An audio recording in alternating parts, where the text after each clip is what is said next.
అందరూ ఎలా ఉన్నారు? అందరూ బాగుండాలి. నేనిప్పుడు మీకొక చిన్న కథ చెప్తా.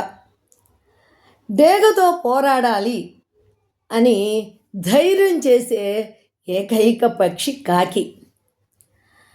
ఒకరోజు డేగ ఎగురుతున్నప్పుడు కాకి అడ్డం వచ్చి దాని మీద ఎక్కి కూర్చుని మెడ మీద ముక్కుతో పొడుస్తూ ఉంది. డేగ పట్టించుకోలేదు. దాని పాటికి అది ఎగురుతూనే ఉంది. కాకి వదలకుండా మెడ మీద పొడుస్తూనే ఉంది.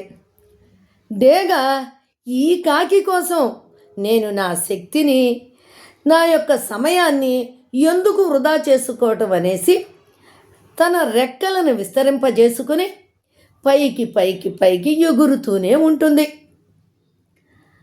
కాకికి పైకెళ్ళిన కొంది ఊపిరాడటం కష్టమైపోతుంది. ఎందుకంటే పైకెళ్ళిన కొందికి ప్రాణవాయువు ఉండదు కదా, ఆక్సిజన్ ఉండదు కదా. అందుకని కాకికి ఊపిరి పీల్చుకోవటం చాలా కష్టమైపోతుంది. అలా అలా పైకి వెళ్ళిన కొద్దీ ప్రాణవాయువు లేక కాకి దబ్బును కింద పడిపోతుంది. చూసారా, మనలో కూడా కాకుల్లాంటి వాళ్ళు మనతోనే ఉంటూ ఉంటారు. ఇలాగే అడ్డుపడుతూ ఉంటారు.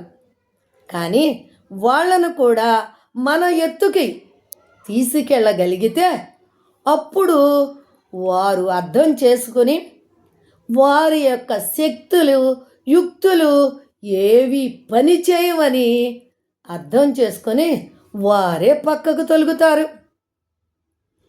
అప్పుడు మనం అనుకున్న స్థాయికి పైకి ఎదుగుతాం. అంటే ఏంటి? వాళ్ళను పట్టించుకోకుండా లోకులు కాకులు పెద్దలు అంటారు కదా, అలాంటి లోకులు కాకులు లాంటి మాటల్ని, లోకుల్ని పట్టించుకోకుండా మనం మన సమయాన్ని వృధా చేసుకోకుండా మన ఎదుగుదలని మనం చూసుకొని మనం పైకి ఎదగటానికే ప్రయత్నం చెయ్యాలి. అలా ఎదిగి చూపించాలి. తెలిసిందా? ఈ కథ మీకు నచ్చినట్టయితే నాకు ఒక లైక్ చేసి ఒక కమెంట్ ఇవ్వండి. మీకు కుదిరితే షేర్ చేయండి.